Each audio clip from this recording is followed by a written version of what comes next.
Hello everyone, good evening.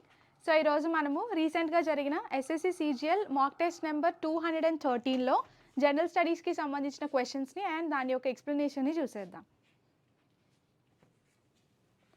Okay, so first question చూడండి ఇక్కడ. Who was appointed as the chef de mission for the Indian Paralympic team in Paris 2024? So మనకి already Paris Olympics అయిపోయాయి కదండి. So ఇప్పుడు Paris Paralympics. So obviously దానికి కూడా ఒక chef de machine ఉంటారు కదా. సో మన ఇండియన్ పారాలింపిక్ టీమ్కి 2024 ప్యారిస్ ఒలింపిక్స్కి గాను షెఫ్ డి మిషన్గా ఎవరిని అపాయింట్ చేశారు అని అడిగారు. సో రీసెంట్గా సత్యప్రకాష్ సాంగ్వాన్ గారిని అపాయింట్ చేయడం జరిగిందండి. ఎవరిని? సత్యప్రకాష్ సాంగ్వాన్ గారిని. సో ఈయన ఇప్పుడు మన ఇండియన్ టీమ్కి షెఫ్ డి మిషన్ కింద వ్యవహరిస్తారు. ఓకే, సో ఈయన ఎవరు? సో మన ఇండియాకి పారాలింపిక్ కమిటీ ఉంటుందండి. ఏముంటుంది? మనకి ఒలింపిక్స్కి ఎలా అయితే ఒలింపిక్ కమిటీ ఉంటుందో అదేవిధంగా మన ఇండియాకి పారాలింపిక్ కమిటీ ఆఫ్ ఇండియా అనే ఒక కమిటీ ఉంటుంది. సో దీని యొక్క రెస్పాన్సిబిలిటీ ఏంటి? ఆబ్వియస్లీ పారాలింపిక్స్కి సంబంధించిన అన్ని విషయాల్ని, అన్ని అంశాల మీద రకరకాల డెసిషన్స్ తీసుకుంటుంది. సో అందులో భాగంగానే ఈ పారాలింపిక్ కమిటీ ఆఫ్ ఇండియా రీసెంట్గా సత్యప్రకాష్ సాంగ్వాన్ గారిని షెఫ్ డి మిషన్ కింద అపాయింట్ చేసింది ఈసారి పారాలింపిక్స్కి. సో ఈయన ఎవరు అంటే ఈ పారాలింపిక్ కమిటీకి vice president. So already he's currently acting as the vice president of Paralympic committee of India. So ఈయన ఈ బాడీకి వైస్ ప్రెసిడెంట్గా వ్యవహరిస్తూనే షెఫ్ డి మిషన్గా మన ఇండియా నుంచి పారాలింపిక్స్కి రిప్రజెంట్ చేయబోతున్నారు. ఓకే ఓకే సో ఇవి ఎక్కడ జరుగుతున్నాయి? సో ఆల్రెడీ మనకు తెలుసు, ఫ్రాన్స్లో, ప్యారిస్లో జరుగుతున్నాయి. సో 2024 పారాలింపిక్స్ యొక్క హోస్ట్ కంట్రీ ఏంటంటే ఫ్రాన్స్ అని చెప్తాము, సిటీ ఏంటంటే ప్యారిస్ అని చెప్తాం. మరి అదేవిధంగా లాస్ట్ టైం కిందటిసారి పారాలింపిక్స్ ఎక్కడ జరిగాయండి? ఆబ్వియస్లీ 2020లో టోక్యోలో జరిగాయి. సో 2020 పారాలింపిక్స్ ఎక్కడ జరిగాయి అని అంటే, what is the host? Tokyo is the host of Paralympics in 2020. మరి తర్వాత మళ్ళీ 4 years తర్వాత పారాలింపిక్స్ వస్తాయి కదా, సేమ్ ఒలింపిక్స్ లాగే. సో మరి అది ఎక్కడ జరుగుతుంది? ఆబ్వియస్లీ లాస్ ఏంజల్స్లో. ఓకే, సో యునైటెడ్ స్టేట్స్లో లాస్ ఏంజల్స్లో జరగబోతున్నాయి. So what is the host city అంటే Los Angeles is the answer for 2028 Paralympics. So సిమిలర్గా ఒలింపిక్స్ లాగేనండి. ఎలా అయితే సో పీపుల్కి ఎవ్రీ 4 yearsకి ఒకసారి వరల్డ్ లెవెల్లో ఒక స్పోర్టింగ్ ఈవెంట్ కండక్ట్ చేస్తారో కాంపిటీషన్, అదేవిధంగా ఫిజికలీ ఛాలెంజ్డ్ పీపుల్ కోసము ఎవ్రీ 4 yearsకి ఒకసారి సమ్మర్ ఒలింపిక్స్తో ప్యారలల్గా ఈ సమ్మర్ పారాలింపిక్స్ని కూడా కండక్ట్ చేస్తారు. సో అందులో భాగంగానే 2020లో టోక్యోలో జరిగితే 2024లో ప్యారిస్లో జరుగుతున్నాయి, 2028లో ఎక్కడ జరగబోతున్నాయి? లాస్ ఏంజల్స్లో జరగబోతున్నాయి. సో డెఫినెట్గా మనకి ఇవన్నీ గుర్తుండాలి. ఓకే, అండ్ 2020లో రీసెంట్గా లాస్ట్ టైం జరిగిన 2020 టోక్యో పారాలింపిక్స్లో మన ఇండియాకి ఎన్ని మెడల్స్ వచ్చాయండి? మన ఇండియాకి 19 మెడల్స్ వచ్చాయి. Okay, so total India has one 19 medals. ఈసారి 2024లో జరగబోయే సమ్మర్ పారాలింపిక్స్ ఏవైతే ఉన్నాయో వాటికి మన ఇండియా నుంచి హైయెస్ట్ నెంబర్ ఆఫ్ అథ్లీట్స్ వెళ్తున్నారండి. సో టోటల్గా 84 మంది పారా అథ్లీట్స్ వెళ్తున్నారు. ఎంతమంది? 84 para athletes are going to take part in 2024 Paralympics from our India. మొత్తం ఎన్ని స్పోర్ట్స్లో పార్టిసిపేట్ చేయబోతున్నారంటే 12 డిఫరెంట్ స్పోర్ట్స్లో.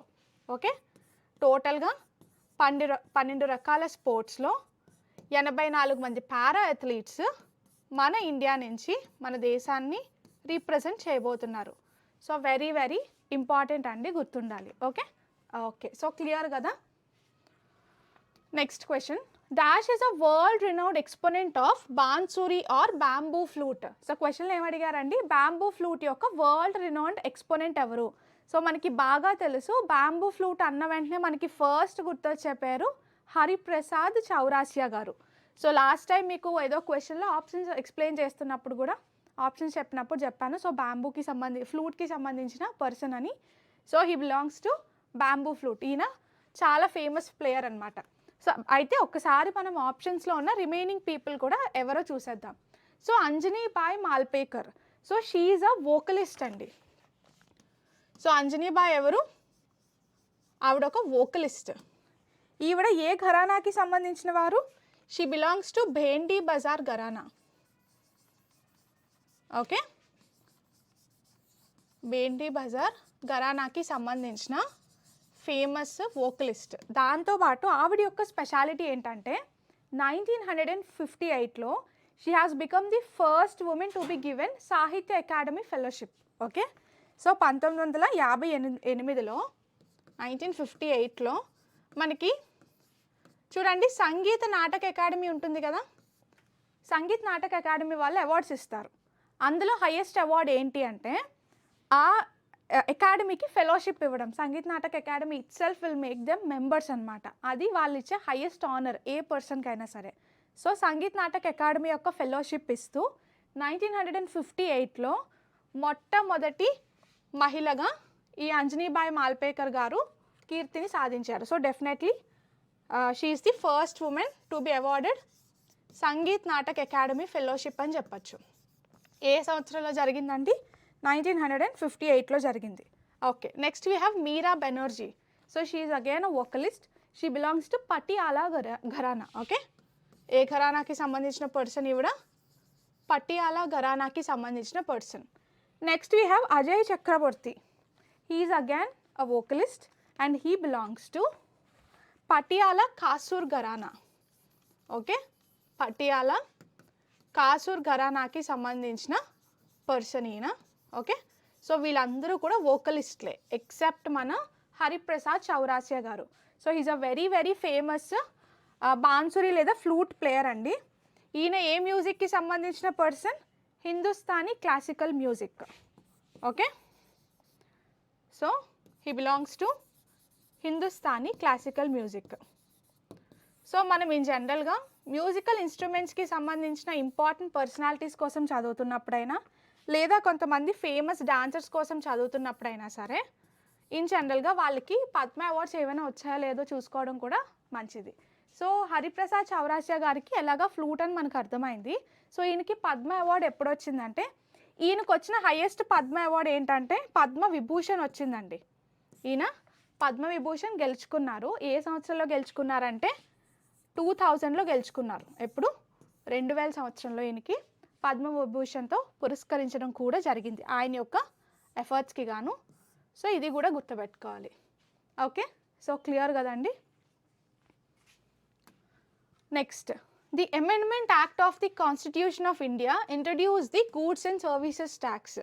సో మన భారతదేశంలో జిఎస్టీని ఇంట్రడ్యూస్ చేసిన కాన్స్టిట్యూషనల్ అమెండ్మెంట్ యాక్ట్ ఏంటి అని అడిగారు. So we know it's 101st constitutional amendment act. ఎన్నవ? 101వ రాజ్యాంగ సవరణ చట్టం. Okay, 101. So what is this GST? So goods and services tax అనేది ఒక రకమైన ఇండైరెక్ట్ ట్యాక్స్ అండి. సో ఇదేంటంటే ఫైనల్గా ఎవరైతే కన్జ్యూమర్స్ ఉంటారో ఆ కన్జ్యూమర్స్ బేర్ చేసే ఒక ట్యాక్స్. సింపుల్గా చెప్పాలంటే GST is a destination based tax అని చెప్పచ్చు. ఏంటది? It is a destination based tax. దేని మీద ఇంపోజ్ చేస్తారండి జిఎస్టీని? Imposed on goods and services. మనకి ఏ దేశంలో అయినా సరే రకరకాల సర్వీసెస్ని అలాగే గూడ్స్ని అమ్ముతూ కొంటూ ఉంటారు. సో ఈ అమ్ముతూ కొంటూ ఉండే ప్రాసెస్లో, ఈ బయింగ్ అండ్ సెల్లింగ్ అనే ప్రాసెస్లో గూడ్స్కైనా సర్వీసెస్కైనా సరే ట్యాక్స్ వేస్తారనమాట. సో ఆ ట్యాక్స్ని సింపుల్ టర్మ్స్లో మనం గూడ్స్ అండ్ సర్వీస్ ట్యాక్స్ అని పిలుస్తాం. సో దీని యొక్క స్పెషాలిటీ ఏంటంటే ఇది ఒక డెస్టినేషన్ బేస్డ్ ట్యాక్స్. మరి డెస్టినేషన్ బేస్డ్ ట్యాక్స్ అంటే అర్థం ఏంటండి? అంటే ఫైనల్గా కన్జంప్షన్ చేసే పర్సన్ ఎవరైతే ఉంటారో ఫైనల్ కన్జంప్షన్ చేసే ప్లేస్లో కానీ ఫైనల్ కన్జంప్షన్ చేసే పీపుల్ మీద కానీ ట్యాక్స్ యొక్క బర్డెన్ అనేది పడుతుందన్నమాట. సో అందుకనే దీన్ని destination based tax. For example చెప్పాలి అని అంటే ఎక్స్ ఒక ప్రదేశంలో ఉన్నాడు, ఓకే, వై ఒక ప్రదేశంలో ఉన్నాడండి. ఎక్స్ ఒక రీజన్లో ఉన్నాడు, వై ఇంకో రీజన్లో ఉన్నాడు. జిఎస్టీ ఇప్పుడు ఎవరి మీద పడుతుంది అంటే ఎక్స్ వైకి సేల్ చేస్తాడా? సేల్ చేసినప్పుడు ఈచ్ అండ్ ఎవ్రీ పాయింట్లో జిఎస్టీ అనేది పడుతూ వస్తుంది, అంటే వాల్యూ ఎడిషన్ మీద పడుతుంది. అలా పడుతున్నప్పుడు ఫైనల్గా వై అనే పర్సన్ జిఎస్టీ వై అనే పర్సన్ ఆ ప్రోడక్ట్ని గూడ్ని కన్జ్యూమ్ చేస్తున్నాడు. కాబట్టి ఏం చేస్తున్నాడండి? గూడ్ని కన్జంప్షన్ ఎవరు చేస్తున్నారు? వై అనే పర్సన్ సెకండ్ రీజన్లో. సో ఇది ఫస్ట్ ప్రాంతము, ఎక్స్ ఫస్ట్ ప్రాంతంలో ఉన్నాడు, వై సెకండ్ ప్రాంతంలో ఉన్నాడు. సో ఫైనల్గా దీని యొక్క బర్డెన్ ఎవరు భరిస్తారంటే ఫైనల్గా సెకండ్ ప్రాంతంలో ఉన్న వై అనే పర్సన్ ఎవరైతే ఆ గూడ్ని కన్జ్యూమ్ చేస్తాడో లేదా ఆ సర్వీస్ని కన్జ్యూమ్ చేస్తాడో వాడు భరిస్తాడనమాట. సో వాడు ట్యాక్స్ కట్టాలి. వై అనేవాడు సెకండ్ పర్సన్ వై అనే ప్రాంతంలో ఉన్నవాడు ట్యాక్స్ కట్టాలి. సో దీన్నే కన్సంప్షన్ బేస్డ్ ట్యాక్స్ అని పిలుస్తాం. సో అలాంటి సిస్టమే మన goods and services tax. So దీనిని మరి ఎప్పుడు ఇంప్లిమెంట్ చేశారు? సో మనకి బాగా తెలుసు, చాలాసార్లు చదివాం మనము దీన్ని. ఎప్పుడు? 1 జూలై 1 రోజు 2017లో. So 101st constitutional amendment act ద్వారా జూలై 1 రోజు 2017లో జిఎస్టీ అనేది మన ఇండియా వైడ్గా ఇంప్లిమెంట్ చేయబడింది. సో ఈ జిఎస్టీ యొక్క స్పెషాలిటీ అంటే దీని యొక్క థీమ్ ఏంటండి? 1 నేషన్ 1 ట్యాక్స్, అంతే కదా.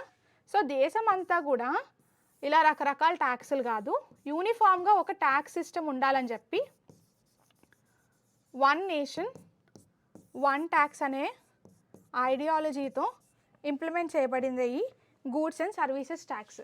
మరి ఇందులో రకరకాల ట్యాక్స్ స్లాబ్స్ ఉంటాయండి. అంటే కొన్ని రకాల వస్తువు మీద 0% ట్యాక్స్ ఉంటుంది, అంటే అసలు ట్యాక్స్ ఉండదు, జిఎస్టీ ఉండదు, 0% వేస్తున్నారు.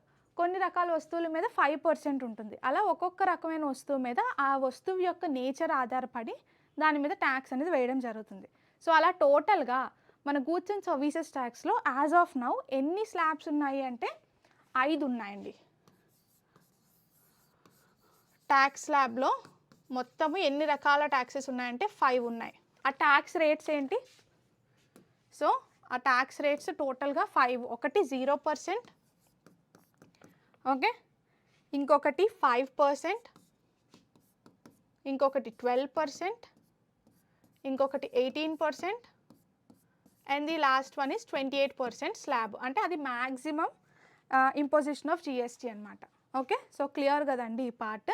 Okay, next 92nd constitutional amendment act. ఎన్నోవది? 92వ రాజ్యాంగ సవరణ చట్టం. ఇది కూడా ఇంపార్టెంటే. ఎందుకు అంటే మనకి 8th షెడ్యూల్ ఉంది కాన్స్టిట్యూషన్లో. 8th షెడ్యూల్ దేనికోసం మాట్లాడుతుందండి? షెడ్యూల్డ్ లేదా అఫీషియల్ లాంగ్వేజెస్, షెడ్యూల్డ్ లాంగ్వేజెస్ లేదా అఫీషియల్ లాంగ్వేజెస్ కోసం మాట్లాడేదే 8వ షెడ్యూల్. దాన్ని అమెండ్మెంట్ చేశారు ఎప్పుడు? 92nd కాన్స్టిట్యూషన్ అమెండ్మెంట్ యాక్ట్ ద్వారా. ఎందుకని? బోడో, డోగ్రీ అనే కొన్ని లాంగ్వేజెస్ని యాడ్ చేయడం కోసం. సో మన రాజ్యాంగం యొక్క 8th షెడ్యూల్లో 92nd కాన్స్టిట్యూషనల్ అమెండ్మెంట్ యాక్ట్ ద్వారా బోడో, డోగ్రీ, మైథిలి అండ్ సంతాలి ఈ భాషల్ని యాడ్ చేశారు కదా. సో దీని ద్వారా ఈ భాషలను యాడ్ చేయడం కోసం ఆ సవరణ తీసుకొచ్చారు, ఆ అమెండ్మెంట్ అనేది చేంజ్ అనేది చేశారు. సో ఈ 4 లాంగ్వేజెస్ కూడా గుర్తుండాలండి.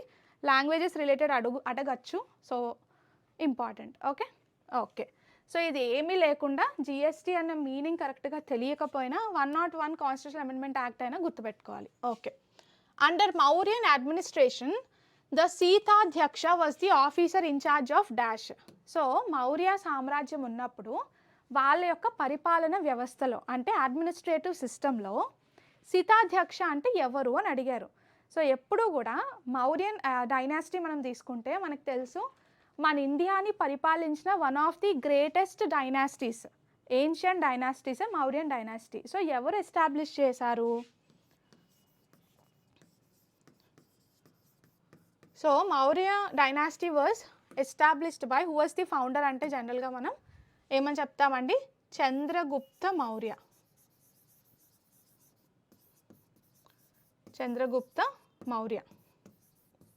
సో అరౌండ్ 320 BCE టైంలో చంద్రగుప్త మౌర్య ద్వారా మౌర్యన్ సామ్రాజ్యం ఇండియాలో ఎస్టాబ్లిష్ చేయబడింది. ఎవరిని ఓడించి ఎస్టాబ్లిష్ చేశారు? సో నంద డైనాసిటీకి సంబంధించిన ధనానంద గారిని, ఓకే. సో ధనానంద అనే రాజుని ఓడించి డిఫీట్ చేసి నంద డైనాసిటీని కంప్లీట్గా ఊస్ట్ చేసి మౌర్య డైనాసిటీనైనా ఎవరి యొక్క సహాయంతో, విష్ణుగుప్త లేదా కౌటిల్య లేదా చాణక్యుడి యొక్క సహాయంతో ఎస్టాబ్లిష్ చేయడం జరిగింది. సో ఈయన ఎస్టాబ్లిష్ చేసిన తర్వాత మౌర్య డైనాసిటీలో గ్రేటెస్ట్ కింగ్ అంటే అశోక అని మనకి తెలుసు. అలాగే అశోకుడికి చంద్రగుప్త మౌర్య ఏమవుతారు? తాతగారు. ఓకే. సో ఈ అడ్మినిస్ట్రేషన్ ఉన్నప్పుడు అగ్రికల్చర్కి సంబంధించిన ఆఫీసర్ని, ఎవరినండి? అగ్రికల్చర్కి సంబంధించిన ఇన్ఛార్జ్ని ఏమని పిలుస్తాం మనము? సితాధ్యక్ష అని పిలుస్తాం. So the in charge of agriculture is known as Sitadhyaksha. ఎవరి సామ్రాజ్యంలో? మౌర్యన్ సామ్రాజ్యంలో. Next mines. సో మైన్స్కి సంబంధించిన హెడ్ లేదా ఇన్ఛార్జ్ని ఏమని పిలుస్తాం? అకారాధ్యక్ష.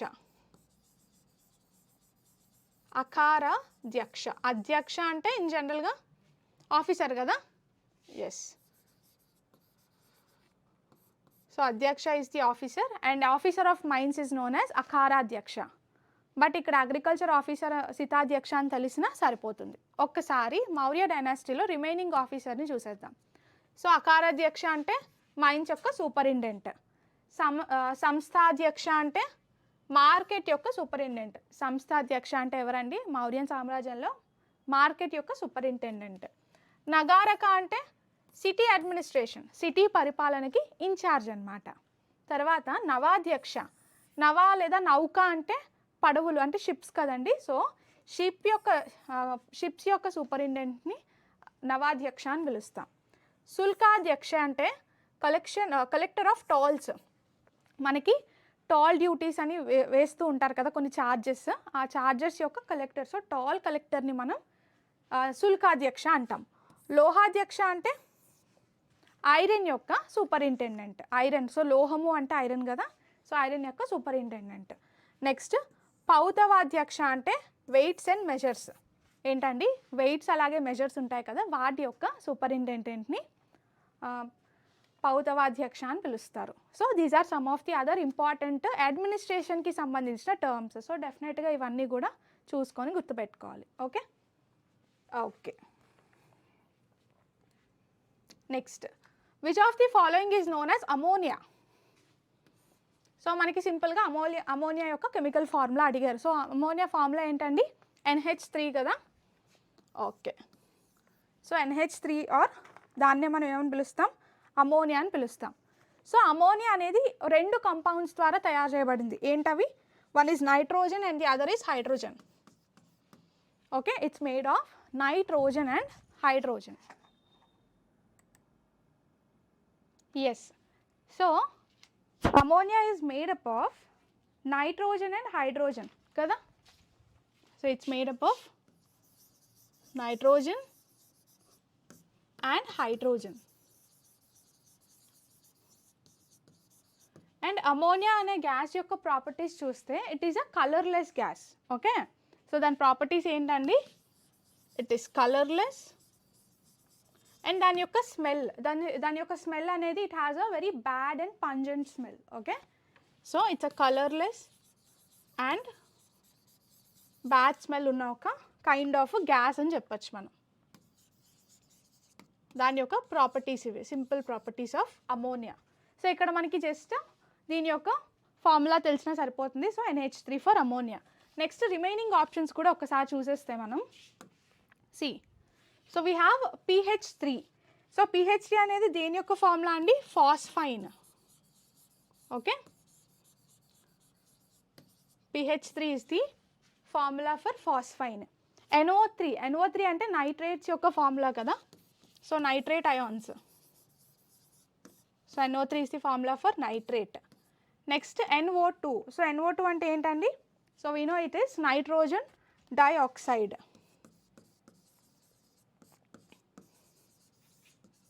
నైట్రోజన్ డైఆక్సైడ్ యొక్క formula NO2.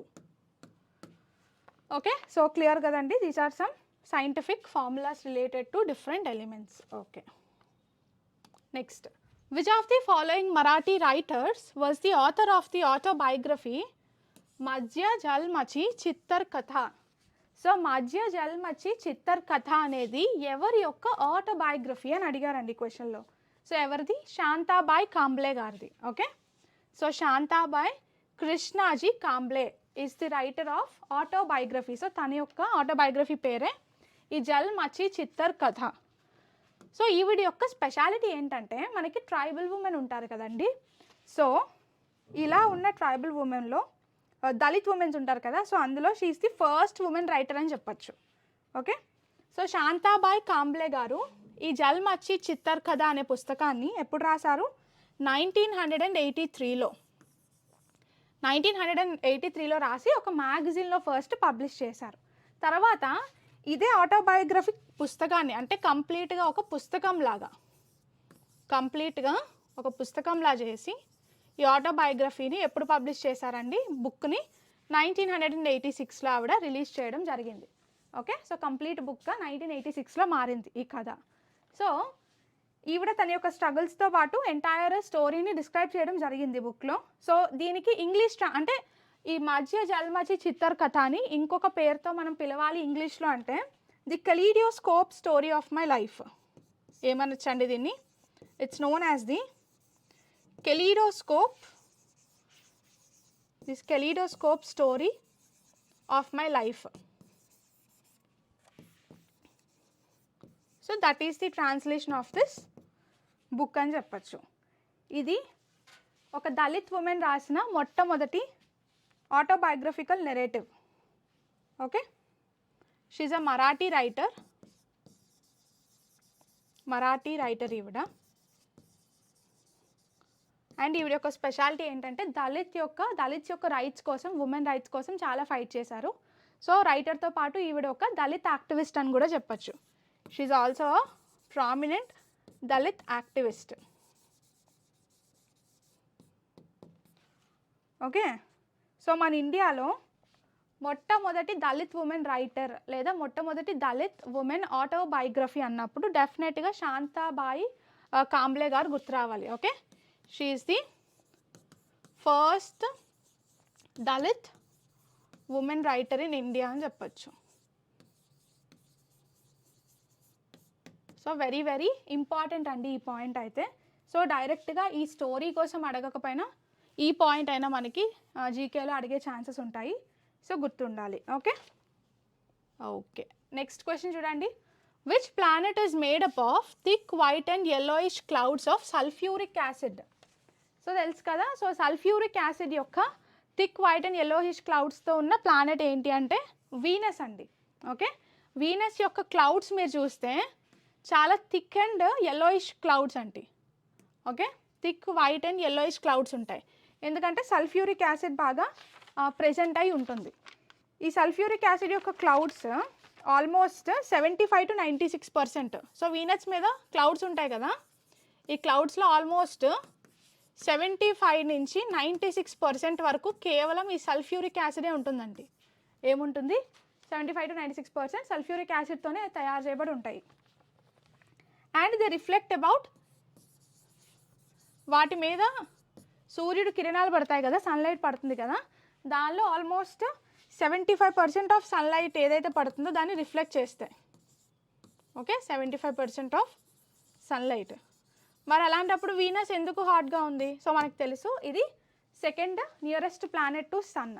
Second nearest planet to sun అది ఒక్కటే రీజన్ కాదు, ఇంకొక రీజన్ ఏంటంటే వీనస్ యొక్క అట్మాస్ఫియర్లో కార్బన్ డైఆక్సైడ్ చాలా ఎక్కువ ఉందండి. సో మనకు తెలుసు కార్బన్ డైఆక్సైడ్కి వచ్చిన హీట్ని ట్రాప్ చేసి ఉంచే ఒక క్వాలిటీ ఉంది. సో ఇది ఒక గ్రీన్ హౌస్ గ్యాస్. సో ఏదైనా హీట్ పడింది అంటే హీట్ని ట్రాప్ చేస్తుంది. సో కార్బన్ డైఆక్సైడ్ దాని అట్మాస్ఫియర్లో ఎక్కువ ఉండడం వల్ల చాలా వరకు హీట్ని బాగా ట్రాప్ చేయగలుగుతుంది. సో ఈ హీట్ని ట్రాప్ చేసే లక్షణం ఎక్కువ ఉండడం వల్ల CO2 యొక్క ప్రెజెన్స్ వలన కూడా it has become the hottest planet. Solar సిస్టంలో హాటెస్ట్ ప్లానెట్ ఏంటి అంటే మనకు తెలుసు Venus is the hottest planet in our solar system because of the presence of carbon dioxide in it's atmosphere along with 75 to 96% of sulfuric acid present in its clouds. Okay, ఎందుకంటే reflect చేస్తుంది సన్లైట్ని, but ఆ వచ్చిన హీట్ని కూడా బాగా trap చేయడానికి carbon dioxide దాని యొక్క green house gas ఎఫెక్ట్ని కూడా అది చూపిస్తుంది. సో అందువల్ల చాలా వేడిగా ఉండి హాటెస్ట్ ప్లానెట్ అయింది. సో వీనస్కి రకరకాల పేర్లు ఉన్నాయి. మనకు తెలుసు వీనస్ యొక్క చాలా చాలా ఫేమస్ పేరు ఏంటంటే ఎర్త్ ట్విన్ అని పిలుస్తాం. ఏమని పిలుస్తాం వీనస్ని? It's also known as earth's twin. Earth twin అని పిలుస్తాము. అలాగే సోలార్ సిస్టంలో రెండవ ప్లానెట్ అని మనకి తెలుసు. దాంతోపాటు దీనికి ఇంకొక 2 పేర్లు కూడా ఉన్నాయి. కొన్నిసార్లు దీన్ని మార్నింగ్ స్టార్ అంటే, కొన్నిసార్లు దీన్ని ఈవినింగ్ స్టార్ అంటారు, ఎందుకంటే ఇది అంత బ్రైట్గా ఉంటుంది. Venus is so bright that morning star అని పిలుస్తారు, ఓకే, ఈవినింగ్ స్టార్ అని కూడా పిలుస్తారు. వీనస్ అనేది ఒక స్టార్ కాదు, ఓకే, ఇది ఒక ప్లానెట్ కదండి, it's not a star, but it's called as morning and evening star along with earth's twin. So moons కోసం మనం మాట్లాడుకుంటే వీనస్ యొక్క శాటిలైట్, న్యాచురల్ శాటిలైట్ లేదా మూన్ కోసం మాట్లాడితే Venus has no moon. So వీనస్కి ఎవరు లేరండి, చంద్రుడు వీనస్కి లేరు, okay, it has no moons. So అది కూడా ఒకటి గుర్తుండాలి, okay, it contains no moon, no moon planet. Clear కదా? Okay. The first train inaugurated in 1853 was between which 2 stations?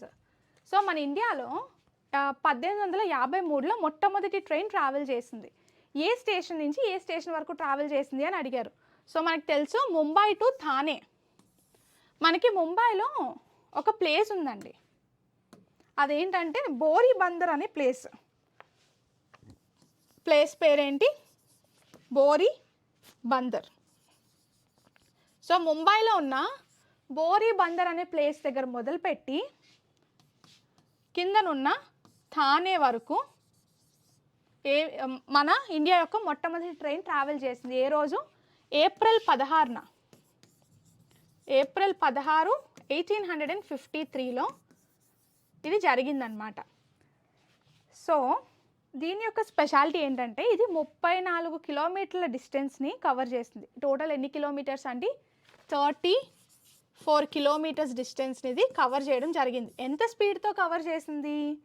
57 kilometres per hour.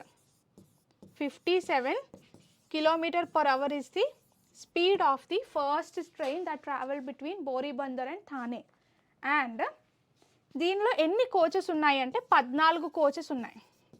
So మనకి ట్రైన్లో కోచెస్ ఉంటాయి కదండి, అలా 14 కోచులతో 400 మంది ప్యాసింజర్స్తో ఎంతమంది ట్రావెల్ చేశారు? 400 ప్యాసింజర్స్తో ఇది ఈ 34 km డిస్టెన్స్ని కవర్ చేయడం జరిగింది. సో దీనిని డెడికేట్ చేసిన పర్సన్ ఎవరు? లార్డ్ డల్హౌసీ. సో ఎవరి ద్వారా అండి? ఎవరు స్టార్ట్ చేశారు అంటే Lord Dalhousie has started it అని చెప్పచ్చు. పర్సన్ హూ స్టార్టెడ్ ఇట్ అంటే లార్డ్ డల్హౌసీ. అండ్ దాంతోపాటు దీన్ని ఏమని పిలుస్తామంటే great Indian peninsular railway, okay, it's also known as. ఆ ట్రైన్ యొక్క పేరు ఏంటంటే great Indian peninsular railway, okay, అది ఆ ట్రైన్ యొక్క మొట్టమొదటి ట్రైన్ యొక్క నేమ్. వీలైతే డేట్ కూడా గుర్తుపెట్టుకోవాలి, ఓకే. ఓకే,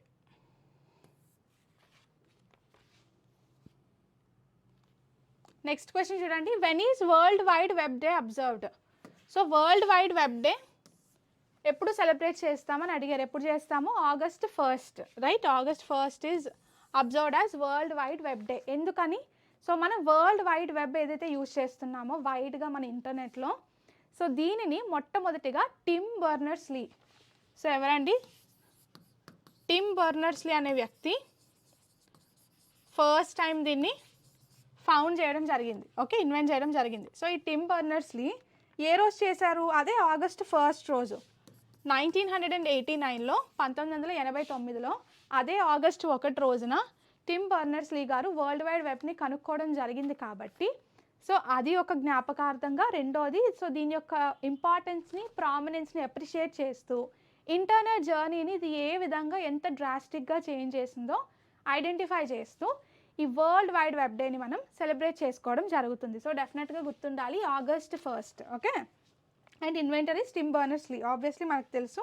అండ్ ఈయన యొక్క ఇంకొక స్పెషాలిటీ ఏంటంటే హైపర్ టెక్స్ట్ మార్కప్ లాంగ్వేజ్ అండి. ఏంటది? HTML కదా. సో HTML లేదా హైపర్ టెక్స్ట్ మార్కప్ లాంగ్వేజ్ని కోడ్ని ఇన్వెంట్ చేసింది కూడా ఈయనే. సో ఎవరు ఇంట్రడ్యూస్ చేశారు HTML అనే కాన్సెప్ట్ని? Again Tim Berners-Lee is the inventor behind this HTML language. Okay, yes. Next August 7th యొక్క స్పెషాలిటీ ఏంటంటే నేషనల్ హ్యాండ్లూమ్ డే అండి. August 7th is celebrated as national handloom day. అది August 7th యొక్క speciality.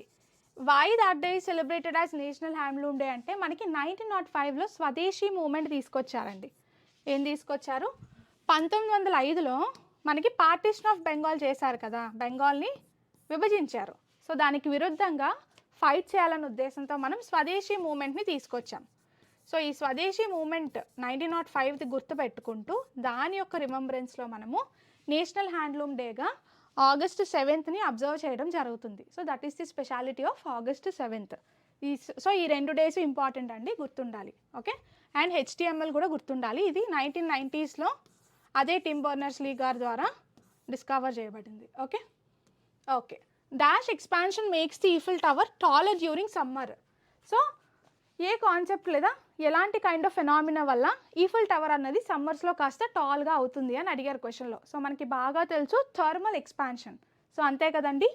So thermal లేదా heat యొక్క effect వల్ల ఇది జరుగుతుంది. సో థర్మల్ ఎక్స్పాన్షన్ అంటే అర్థం ఏంటి? ఎప్పుడైతే ఆబ్జెక్ట్స్ యొక్క వాల్యూమ్, ఆబ్జెక్ట్స్ యొక్క డైమెన్షన్ అనేది టెంపరేచర్ యొక్క చేంజెస్ వల్ల జరుగుతుందో దాన్ని థర్మల్ ఎక్స్పాన్షన్ అని పిలుస్తాం. సో కొన్నిసార్లు మనకి టెంపరేచర్స్ చూసుకుంటే పెరగడము అలాగే తగ్గడము జరుగుతుంది. సో టెంపరేచర్ పెరిగినప్పుడు ఏమవుతుంది? ఆటోమేటిక్గా హీట్ ఎక్కువ ఉన్నట్టు. సో హీట్ పెరగడం వల్ల ఎక్స్పాన్షన్ జరుగుతుంది. హీట్ అనేది పెరగడం వల్ల ఆబ్జెక్ట్స్ యొక్క డైమెన్షన్ ఏదైతే ఉందో, చుట్టూ ఉన్న ఆబ్జెక్ట్స్ యొక్క డైమెన్షన్ ఏదైతే ఉందో దాని తాలూకా ఎక్స్పాన్షన్ జరుగుద్ది కదా. సో ఈ హీట్ ఎఫెక్ట్ వల్ల ఎక్స్పాన్షన్ ఏదైతే జరుగుతుందో, లేదా కొన్నిసార్లు అట్మాస్ఫియర్ కోల్డ్గా ఉంది. ఓకే, సో కూలింగ్ ఉండడం వల్ల ఏమవుతుంది? ఆటోమేటిక్గా ఆబ్జెక్ట్స్ అనేవి కాస్త కాంట్రాక్ట్ అవుతాయి. కాంట్రాక్షన్ జరుగుద్ది ఎప్పుడు? చల్లగా ఉన్నప్పుడు వాతావరణం. So dimension of the objects ఎప్పుడైతే చుట్టూ ఉన్న టెంపరేచర్ వల్ల, వాతావరణంలో ఉన్న టెంపరేచర్ చేంజెస్ వలన ఎక్స్పాన్షన్ లేదా కాంట్రాక్షన్ జరుగుద్దో అలాంటి ఒక ఫెనామినాన్ని మనం థర్మల్ ఎక్స్పాన్షన్ లేదా థర్మల్ ఎక్స్పాన్షన్ పిలుస్తాం. సో థర్మల్ ఎక్స్పాన్షన్ అంటే అర్థం ఏంటండి? ఆబ్జెక్ట్స్ అనేవి ఎక్స్పాండ్ అవ్వడం. దేని వలన? హీట్ యొక్క యాక్టివిటీ వలన. సో ఈ యాక్టివిటీ వల్ల సమ్మర్ టైమ్స్లో ఏమవుతుందంటే ఈఫిల్ టవర్ అనేది పెరుగుతుంది. సో దీని యొక్క హైట్ ఎంత పెరుగుతుందంటే 30 సెంటీమీటర్స్ టాల్ అవుతుందండి. Sorry 15 centimetres. ఎంత? సమ్మర్స్లో ఇది 15 సెంటీమీటర్లు పొడగ్గా పెరుగుతుందంట. 15 సెంటీమీటర్స్ అనేది గ్రోత్ మనకి కనిపిస్తుంది ఈ టెంపరేచర్ యొక్క చేంజెస్ వలన. సో టోటల్గా ఈఫిల్ టవర్ని ఎప్పుడు కన్స్ట్రక్ట్ చేశారు అంటే మనకి 1889లో అండి. ఓకే, సో ఈఫిల్ టవర్ని ఎప్పుడు కన్స్ట్రక్ట్ చేశారు? 1889లో. ఎందుకు 1889లో? సో 1889లో వీళ్ళు ఒక ఎగ్జిబిషన్ని పెడదాం అనుకున్నారు. ఆ ఎగ్జిబిషన్ని ఎందుకు పెడదాం అనుకున్నారంటే మనకి 1789లో, ఎప్పుడండి? 1789లో ఫ్రెంచ్ రివల్యూషన్ జరిగింది. French revolution. ఆ ఫ్రెంచ్ రివల్యూషన్ని మార్క్ చేసుకుంటూ 1889 అంటే 100 సంవత్సరాలు అయిపోయింది కదండి. సో 100 సంవత్సరాలు పూర్తి చేసుకున్న సందర్భంలో ఈఫిల్ టవర్ని వాళ్ళు కన్స్ట్రక్ట్ చేసుకోవడం జరిగింది. సో దీన్ని కన్స్ట్రక్ట్ చేసినప్పుడు దీని యొక్క టోటల్గా ఎంత హైట్ ఉందండి? సో 320 మీటర్ల పొడుగు, 320 మీటర్ టాల్గా కన్స్ట్రక్ట్ చేశారు. అండ్ ఎంత వెయిట్ ఇది? So 10,100 tons weight. Okay, Eiffel tower యొక్క వెయిట్ ఏంటి? 10,100 టన్నులు అనమాట. సో ఇంత వెయిట్ ఉన్న టవర్ని వీళ్ళు ఆ టైంలో కన్స్ట్రక్ట్ చేయడం జరిగింది. సో దీని యొక్క కన్స్ట్రక్షన్ వెనుక ఉన్న పర్సన్ ఎవరు చేయించారు ఇదంతా? Gustave Eiffel. Okay, so Gustave Eiffel is the one behind the construction of Eiffel tower దేనికోసం అంటే ఫ్రెంచ్ రివల్యూషన్ యొక్క 100వ సంవత్సరాన్ని కొమామరేట్ చేసుకోవడం కోసం ఆ సందర్భంలో కన్స్ట్రక్ట్ చేశారండి. అయితే ఇదంతా కాదు, ఇన్ జనరల్గా మనకు తెలుసు కదా, ఈఫిల్ టవర్ అయినా ఏదైనా సరే, ఈఫిల్ టవర్ అయితే 15 సెంటీమీటర్ల పొడుగు సమ్మర్స్లో పెరుగుతుంది. కారణం థర్మల్ ఎక్స్పాన్షన్ అనే ప్రాసెస్. ఓకే, సో టెంపరేచర్ వల్ల డైమెన్షన్ అనేది ఇంక్రీజ్ అయింది అది. Okay, next the controller and auditor general of India is a dash. So ఎలాంటి బాడీ కాగ్ అనేది? సింగిల్ మెంబర్ బాడీ అండి. కాగ్ ఏంటి? It is a single member body. మన యొక్క రాజ్యాంగంలో కాన్స్టిట్యూషన్లో ఆర్టికల్ 148 ఉంది కదా, ఆర్టికల్ 148. ఇది మన ఇండియాకి ఒక controller and auditor general of India ఉండాలి అని చెప్పి మాట్లాడుతుంది. సో అందుకని చెప్పే మనం కాగ్ని కాన్స్టిట్యూషనల్ బాడీ అని పిలుస్తాం. ఏమని పిలుస్తామండి? Constitutional body. ఎందుకంటే రాజ్యాంగంలో కాగ్ అంటూ ఒక స్పెసిఫిక్ ఆర్టికల్ ఇవ్వడం జరిగింది. So it's a constitutional body. కాగ్ని ఇంకా ఏమని పిలుస్తారంటే head of Indian and audits department. Okay, మన ఇండియాలో ఇండియా యొక్క ఆడిట్ అండ్ అకౌంట్స్ డిపార్ట్మెంట్ అని ఒక డిపార్ట్మెంట్ ఉంటుంది కదా, ఆ డిపార్ట్మెంట్కి ఎవరు హెడ్ అంటే మన ఇండియాకి ఈ డిపార్ట్మెంట్కి హెడ్ కాగ్. ఎందుకంటే ఒక కంపెనీకి ఏ విధంగా అయితే ఆడిటింగ్ చేయడానికి అకౌంట్స్ సరిగ్గా ఉన్నాయో లేదో చెక్ చేయడానికి ఒక ఆడిటర్ అవసరం ఉంటుందో, అదేవిధంగా మన భారతదేశం లాంటి ఇంత పెద్ద దేశానికి ఒక ఆడిటర్ అవసరం ఉంటుంది. అలాంటి ఇండియన్ ఆడిట్ అండ్ అకౌంట్స్ డిపార్ట్మెంట్కి హెడ్గా వ్యవహరిస్తున్న పర్సన్ని లేదా మన ఇండియన్ అకౌంట్స్ని ఆడిట్ చేసే పర్సన్ని మనం controller and auditor general of India అనే పేరుతో పిలుచుకుంటాం. దీన్ని కాన్స్టిట్యూషన్లో ఆర్టికల్ 148లో మెన్షన్ చేశారండి. ఓకే, సో ఇది డెఫినెట్గా గుర్తుండాలి. దాంతోపాటు కాక్కున్న ఇంకొక పేరు ఏంటండి? గార్డియన్ ఆఫ్ పబ్లిక్ పర్సన్ పిలుస్తాం. ఏమని పిలుస్తాం? Guardian of public purse. మరి ఈ పేరుతో ఎందుకు పిలుస్తాం కాగ్ని? సో ఎప్పుడైతే అకౌంటబిలిటీ ఉంటుందో, అంటే అమ్మో ఏదైనా మిస్టేక్ చేస్తే పలానా పర్సన్ చెక్ చేస్తారు, వి విల్ బి పనిషబుల్ అని ఉంటుందో, ఆ టైంలో ఇన్ జనరల్గా మిస్టేక్స్ జరగడానికి ఛాన్సెస్ తక్కువ ఉంటాయి. గవర్నమెంట్ దగ్గర ఉండేది మన పబ్లిక్ మనీనే. మరి దాన్ని సేఫ్ గార్డ్ చేయడానికి ఈ కాగ్ అనే పర్సన్ ఆడిటింగ్ చేస్తారు కాబట్టి డెఫినెట్గా మన పబ్లిక్ పర్స్ యొక్క గార్డియన్గా ఇన్ని పిలవచ్చు. సో అందుకని ఇన్ని గార్డియన్ ఆఫ్ పబ్లిక్ పర్సన్ పిలుస్తాం.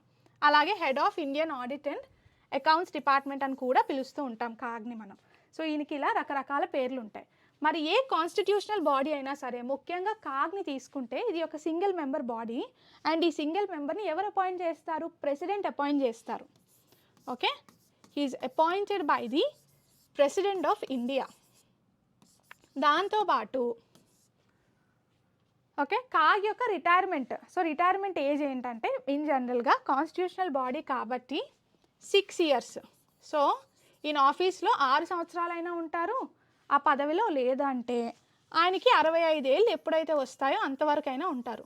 ఒకవేళ ముందు 65 ఏళ్ళు వస్తే అప్పుడే ఆయన రిటైర్ అవుతారు, లేదు ముందు 6 సంవత్సరాలు వస్తే అప్పుడే ఆయన్ని రీప్లేస్ చేస్తారు. సో ఏది ముందు జరిగితే అదనమాట. సో అది ఆయన యొక్క term of office. Okay, so clear కదండి. Okay, the Bharhut stupa is located in which of the following Indian states? So Bharhut stupa అనేది ఏ ఇండియన్ స్టేట్లో ఉంది అని అడిగారు క్వశ్చన్లో మనకి. సో బార్హుత్ స్తూపా, సో ఇది దేనికి సంబంధించిందండి? సో మనకి బాగా తెలుసు, it's related to Buddhism. Okay, బుద్ధిజంకి సంబంధించిన వెరీ వెరీ ఇంపార్టెంట్ స్ట్రక్చర్ అని చెప్పుకోవచ్చు. ఇది ఎక్కడుంది అంటే మనకి మధ్యప్రదేశ్లో ఉంది. So Bharhut stupa is located in the state of Madhya Pradesh. Okay, yes. So దీన్ని మధ్యప్రదేశ్లో ఏ జిల్లాలో? సాథా అనే డిస్ట్రిక్ట్లో.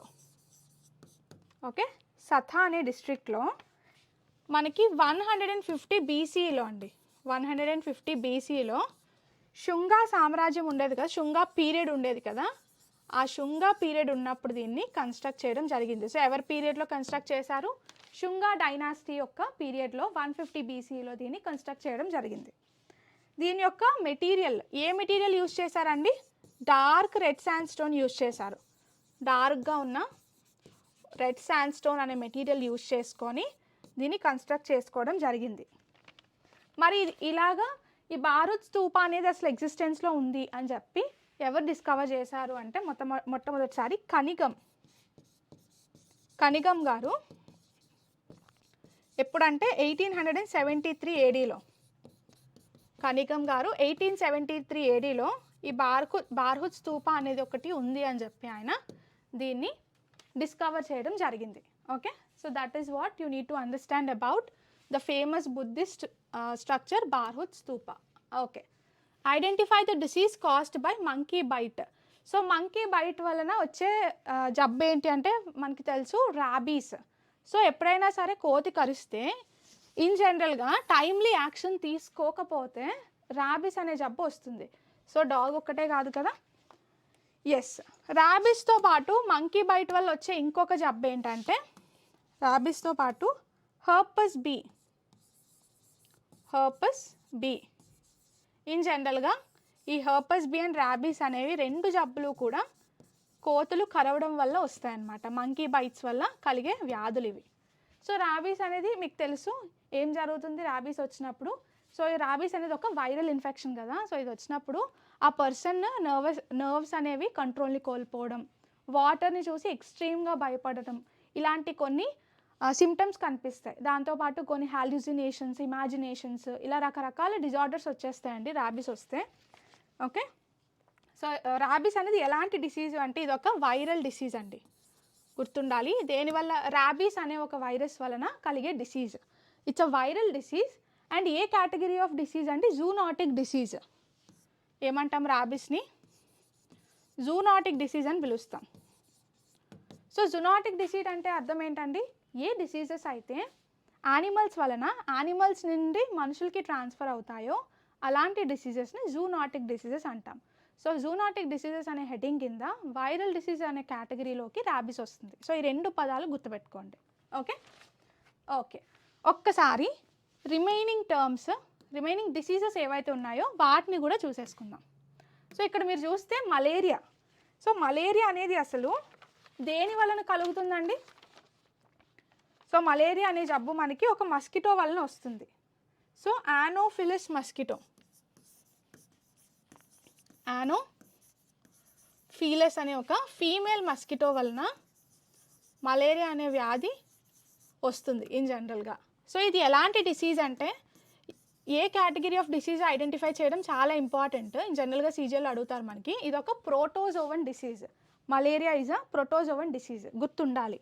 నెక్స్ట్ టైఫాయిడ్ అనేది ఒక బ్యాక్టీరియా వల్ల వస్తుంది. బ్యాక్టీరియా పేరేంటండి? సాల్మోనెల్లా టైఫీ అనే బ్యాక్టీరియా వలన వచ్చే డిసీజే ఒక టైఫాయిడ్ అనే disease. It is a bacterial disease. So bacterial డిసీజా, వైరల్ డిసీజా, ప్రోటోజోవన్ డిసీజా అని తెలియడం చాలా important. It's a bacterial disease అండి. Next influenza. సో ఇన్ఫ్లుయెంజా అనే వ్యాధి ఇన్ఫ్లుయెంజా అనే ఒక వైరస్ వలన వస్తుంది. ఓకే, ఇన్ఫ్లుయెంజా అనే ఒక మైక్రో ఆర్గానిజం వలన వస్తుంది. Influenza is a viral disease. ఎలాంటి డిసీజ్ అండి అది ఒక viral disease. Similarly rabies is also a viral disease. Okay, so గుర్తుండాలండి.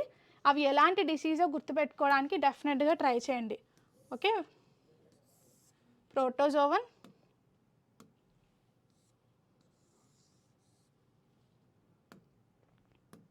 So protozoan, bacterial and viral, ఇవి గుర్తుండాలి. మిగిలినవి గుర్తున్నా లేకపోయినా. Next, Hauz-i-Sultani is a dash. So Hauz-i-Sultani అనే పదం విన్న వెంటనే మనకి ఏం గుర్తు రావాలంటే అదొక పెద్ద రిజర్వాయర్ లేదా ట్యాంక్ అని గుర్తు రావాలండి. ఎవరి టైంలో కన్స్ట్రక్ట్ చేశారు? మనకి ఢిల్లీ సల్తన్ అనే సామ్రాజ్యాన్ని ఎస్టాబ్లిష్ చేశారు కదా. ఎస్టాబ్లిష్ చేసిన తర్వాత స్లేవ్ డైనాసిటీ ఏంటండి? స్లేవ్ డైనాసిటీ అని అంటారు. ఢిల్లీని పరిపాలించిన సామ్రాజ్యంలో మొట్టమొదటి ముస్లిం డైనాసిటీ అన్నమాట. ఆ స్లేవ్ డైనాసిటీ యొక్క రెండవ రాజు, స్లేవ్ డైనాసిటీ యొక్క సెకండ్ సుల్తాన్ ఎవరైతే ఉన్నారో ఆయన పేరేంటండి? ఇల్తుత్మిష్ కదా, చాలాసార్లు చూసాం మనము. సో ఇల్తుత్మిష్ గారి ద్వారా కన్స్ట్రక్ట్ చేయబడింది. ఇల్తుత్మిష్ కన్స్ట్రక్ట్ చేయించాడు. ఇది ఒక పెద్ద రిజర్వాయర్ లేదా ట్యాంక్ అని చెప్పచ్చు. హౌజీ సుల్తానీ ఈజ్ అ ట్యాంక్ లేదా రిజర్వాయర్. ఎవరి ద్వారా కన్స్ట్రక్ట్ చేయించబడిందంటే ఇల్తుత్మిష్ ద్వారా ఇది కన్స్ట్రక్ట్ చేయించబడింది. సో ఈయన ఎవరండి? స్లేవ్ డైనాసిటీ యొక్క 2వ సుల్తాన్. ఓకే, ఈయన యొక్క ఇంకొక స్పెషాలిటీ ఏంటంటే మనకి కుతుబ్ మినార్ ఉంది కదా, ది ఫేమస్, ఏదైతే కుతుబ్ మినార్ కోసం మనం మాట్లాడుతుంటామో ఈ కుతుబ్ మినార్ కంప్లీషన్ కూడా ఈయన వల్లే జరిగింది. కుతుబ్ మినార్ని కన్స్ట్రక్ట్ చేసి ఆపేస్తే మళ్ళీ కుతుబ్ మినార్ తాలూకా కన్స్ట్రక్షన్ని కంప్లీట్ చేయించింది కూడా ఈ ఇల్తుత్మిష్ అనే ఢిల్లీ సుల్తాన్. Okay, is the 2nd sultan of Delhi, గుర్తుండాలి. ఈ హౌజీ సుల్తానీకి ఇంకొక పేరు ఉందండి, ఇదొక రిజర్వాయర్ మనకు అర్థమైంది. ఇది ఉర్దూలో పేరు హౌజీ సుల్తానీ, దీనికి ఉన్న ఇంకొక పేరు ఏంటంటే సన్నీ వాటర్ ట్యాంక్ అండి. ఓకే, సన్నీ వాటర్ ట్యాంక్ అని పిలుస్తారు దీన్ని. That is the another name of housie సుల్తానీ. So అది కూడా గుర్తుండాలి. దాంతోపాటు ఈ ఇల్తుత్మిష్ గారి యొక్క పరిపాలన పీరియడ్, ఎలాగా ఆయన కోసం మాట్లాడుతున్నాం కాబట్టి, ఆయన 1211 నుంచి 1236 వరకు పరిపాలించారు. ఎప్పటి నుంచి? 1211 నుంచి 1236 వరకు రూలర్గా వ్యవహరించారు. అండ్ స్పెసిఫిక్గా ఈ హౌజీ సుల్తానీ లేదా సన్నీ వాటర్ ట్యాంక్ ఎక్కడుంది అని ఒకవేళ లొకేషన్ కావాలి అనుకుంటే అది మెహరౌలి అనే ప్రాంతంలో ఉందండి. సో ఎక్కడుంది ఇది? మెహరౌలి అనే ప్రాంతంలో ఉంది. మరి మెహరౌలి అనే ప్రాంతం ఎక్కడుంది? సౌత్ ఢిల్లీ. ఓకే, ఢిల్లీలో ఉంది ఇది. వెరీ ఇంపార్టెంట్ అండి, గుర్తుండాలి. Okay okay Chambal is a tributary of which of the following rivers? So Chambal అనేది ఏ నది యొక్క ట్రిబ్యూటరీ? యమునా నది యొక్క ట్రిబ్యూటరీ, రైట్? ఓకే, సో మనకి యమునా నది కోసం మాట్లాడాలంటే మనకి బాగా తెలుసు, it is a part of Ganges drainage system. ఎందులో భాగం అండి? గేంజెస్ డ్రైనేజ్ సిస్టంలోనే భాగం ఈ యమునా నది అనేది. ఓకే, సో దీని యొక్క ఫ్లో కోసం మనం మాట్లాడితే అంటే స్పెసిఫిక్గా మనం ఒకవేళ చంబల్ నది యొక్క ఫ్లో కోసం మాట్లాడుకోవాలనుకుంటే అది ఎలా ఫ్లో అవుతుందండి? సో మనకి నార్త్లో స్టార్ట్ అయ్యి నార్త్ ఈస్ట్కి ఎలా ఫ్లో అవుతుంది అంటే మధ్యప్రదేశ్ అండ్ రాజస్థాన్ ద్వారా ఫ్లో అవుతుంది. Okay, so how does it flow అండి? ఎంపీ అలాగే రాజస్థాన్ ద్వారా ఫ్లో అవుతుంది. ఇలా ఫ్లో అయింది యూపీలో జాయిన్ అవుతుంది. ఎక్కడ జాయిన్ అవుతుందండి? యూపీలోకి వచ్చి జాయిన్ అవుతుంది. ఇన్ జనరల్గా ఇది టచ్ చేసే స్టేట్స్ అనమాట. మధ్యప్రదేశ్ వయా రాజస్థాన్ అండ్ యూపీకి వచ్చి కలుస్తుంది. సో ఇలా జాయిన్ అయ్యే ప్రాసెస్లో మరి యమునా నదికి, చంబల్ వచ్చి యమునాని జాయిన్ అవుతుంది ఉత్తరప్రదేశ్లో. మరి యమునా నదికి కూడా కొన్ని ట్రిబ్యూటరీస్ ఉంటాయి కదండి. సో అలా యమునా నది యొక్క ట్రిబ్యూటరీస్ మనం చూస్తే చంబల్తో పాటు సింధ్, బేట్వా అండ్ కెన్ అనే ట్రిబ్యూటరీస్ ఉన్నాయి. Sindh, Betwa and Ken are the other tributaries of Yamuna river. మళ్ళీ ఈ యమునా రివర్ ఎందులో భాగం? గంగా నదిలో భాగం. సో ఇది డెఫినెట్గా మనకి గుర్తుండాలి. సో ఎలాగా మనం ఇక్కడ ఈ నదుల కోసం మాట్లాడుతున్నాం కాబట్టి ఒక్కసారి వీటి యొక్క ఆరిజిన్, దీని యొక్క ఆరిజిన్ ఎక్కడ జరిగిందో చూద్దాం. సో ఎస్, సో దీని యొక్క ఆరిజిన్ చూస్తే నర్మదా నది ఉంది. నర్మదా నది ఎక్కడ ఆరిజిన్ అయిందండి? అమర్కంటక్ ప్లాటూ దగ్గర ఆరిజినేట్ అయింది. ఓకే, అమర్కంటక్ ప్లాటూ దగ్గర ఇది ఆరిజినేట్ అవ్వడం జరిగింది. మరి యమునా నది ఎక్కడ ఆరిజినేట్ అయింది? యమునోత్రి గ్లేషియర్ దగ్గర. యమునోత్రి గ్లేషియర్ దగ్గర యమునా నది ఆరిజినేట్ అవ్వడం జరిగింది. మరి గంగా నది ఎక్కడ ఆరిజినేట్ అయింది? బాగా తెలుసు, గంగోత్రి గ్లేషియర్ దగ్గర. Okay, next Brahmaputra. మరి బ్రహ్మపుత్ర నది చేమాయుంగ్డంగ్. ఓకే, సో చేమాయుంగ్డంగ్ అనే ఒక గ్లేషియర్ దగ్గర ఇది ఆరిజినేట్ అవ్వడం జరిగింది. అది బ్రహ్మపుత్ర నది కోసం. ఓకే, సో ఇవి వాటి యొక్క ఆరిజినేట్ అయ్యే ప్లేసెస్ అండి. ఆ గ్లేషియర్స్ కూడా గుర్తుండాలి మనకి. Next, which of the following is not a capital expenditure అని అడిగారు. సో చాలాసార్లు చెప్పాను మీకు, క్యాపిటల్ ఎక్స్పెండిచర్ అంటే అర్థం ఏంటండి? ఏ ఖర్చునైతే మన ప్రభుత్వం అనేది ఇన్ జనరల్గా లాంగ్ టర్మ్లో ఇన్కమ్ని జనరేట్ చేయడం కోసము, ఓకే, ఇలాంటి వాటి కోసం ఒకేసారి లంసంలో పెడుతుందో అలాంటి ఖర్చుని క్యాపిటల్ ఎక్స్పెండిచర్ అంటాం. సో క్యాపిటల్ ఎక్స్పెండిచర్కి 3 లక్షణాలు ఉంటాయి. ఫస్ట్ మీరు ఇక్కడ 2 పదాలు చూడాలి. ఒకటి క్యాపిటల్ ఉంది, 2 ఎక్స్పెండిచర్ అని ఉంది. ఎక్స్పెండిచర్ అంటే సాధారణంగా మనం పెట్టే ఖర్చు. కానీ ఖర్చు ఎలాంటిదంట? ఒకటి, దీనివల్ల మనకి ఫ్యూచర్లో ఇన్కమ్ జనరేట్ అవుతుంది. 2, ఇది మాటి మాటికి ప్రతి సంవత్సరము ప్రతి నెల పెట్టము, ఒకేసారి లంసమ్గా కొన్ని ఇయర్స్లో ఒకసారి వస్తుంది ఖర్చు. ఓకే, సో ఈ 2 లక్షణాలు మనకు కనిపిస్తాయి. అలాంటి ఎక్స్పెండిచర్ని, అలాంటి ఖర్చుని క్యాపిటల్ ఎక్స్పెండిచర్ అంటాం. సో ఫస్ట్ లక్షణం ఏంటండి, లంసమ్ అమౌంట్లో పెడతాం, లంసమ్ అమౌంట్. రెండో లక్షణం ఏంటండి, రెగ్యులర్గా ఉండదు, రిపీటింగ్గా ఉండదు, నెలకు ఒకసారి సంవత్సరానికి ఒకసారి పెట్టము, అప్పుడప్పుడు పెడతాం. సో సింపుల్గా చెప్పాలంటే ఇట్స్ నాట్ అ రెగ్యులర్, అంటే యాన్యువల్ మంత్లీ ఎక్స్పెండిచర్ కాదు ఇది, ఎప్పటికప్పుడు ఉండదు ఎక్స్పెండిచర్ అనేది. Okay, it's not a regular one. మూడోది, ఈ ఎక్స్పెండిచర్ వలన అసెట్స్ క్రియేట్ అవుతాయి లేదా ఫ్యూచర్లో ఇన్కమ్ జనరేట్ అవుతుంది. సో ఫ్యూచర్లో లాంగ్ టర్మ్గా మనకి ఇన్కమ్ని జనరేట్ చేస్తుంది లేదా అసెట్స్ని క్రియేట్ చేస్తుంది, అసెట్స్ని పెంచుతుంది. సో ఇలాంటి ఎక్స్పెండిచర్ని క్యాపిటల్ ఎక్స్పెండిచర్ అంటాం. మరి మన గవర్నమెంట్కి మీరు ఆలోచిస్తే, మన ఇండియన్ గవర్నమెంట్కి లంసమ్ అమౌంట్ ఒకేసారి గవర్నమెంట్ పెట్టాలి అంటే సింపుల్గా ఏంటంటే ఇన్ఫ్రాస్ట్రక్చర్ మీద ఇన్వెస్ట్ చేయడం, డిఫరెంట్ స్కూల్స్ అండ్ బిల్డింగ్స్ని కన్స్ట్రక్ట్ చేయడము, రోడ్స్ హైవేస్ని కన్స్ట్రక్ట్ చేస్తూ ఉండడము, కొన్ని కంపెనీస్ని ఇలాంటి వాటిని కొనుక్కోవడం. సో ఏమవుతుందంటే ఒకేసారి పెద్ద అమౌంటే పెడుతున్నాం. ఓకే, అలాగని ఎవ్రీ మంత్ చేయం కదా, అప్పుడప్పుడు చేస్తారు. దీనివల్ల డెఫినెట్గా ఫ్యూచర్లో ఇన్కమ్ జనరేషన్ బాగా జరుగుతుంది. సో ఇలాంటి లక్షణాలు ఉన్న వాటిని క్యాపిటల్ ఎక్స్పెండిచర్ అంటాం. కాబట్టి ఒకసారి రిమైనింగ్ ఆప్షన్స్ చూద్దాం. సో ఈ 3 లక్షణాలు చూడాలి మనం. Loans and advances by the central government. ఒకవేళ మన ప్రభుత్వం అనేది లోన్స్ అండ్ అడ్వాన్స్ ఇస్తే అది ఎలాంటి ఎక్స్పెండిచర్ అంటే క్యాపిటల్ ఎక్స్పెండిచరే అవుతుంది. ఓకే, సో ఇది అవ్వట్లేదు. ఎందుకు అవ్వట్లేదు? వాడు నాట్ అ క్యాపిటల్ ఎక్స్పెండిచర్, అంటే క్యాపిటల్ ఎక్స్పెండిచర్ కానిది ఏంటి అని అడిగారు. మీరు ఫర్ ఎగ్జాంపుల్ లోన్స్ ఉన్నాయి, సో నేను ఈ గవర్నమెంట్ ఆఫ్ ఇండియా నేను లోన్ ఇచ్చాను అనుకోండి ఎవరికైనా, సో డెఫినెట్గా వాళ్ళకి ఇంట్రెస్ట్ ఇస్తారు కదా, అంటే అది నాకు సింపుల్గా లాంగ్ టర్మ్గా ఈ బేసిస్లో సమ్ అమౌంట్ ఆఫ్ ఇన్కమ్ని క్రియేట్ చేస్తుంది. So loans and advances capital ఎక్స్పెండిచరే కాబట్టి కాదు అని చెప్పలేము.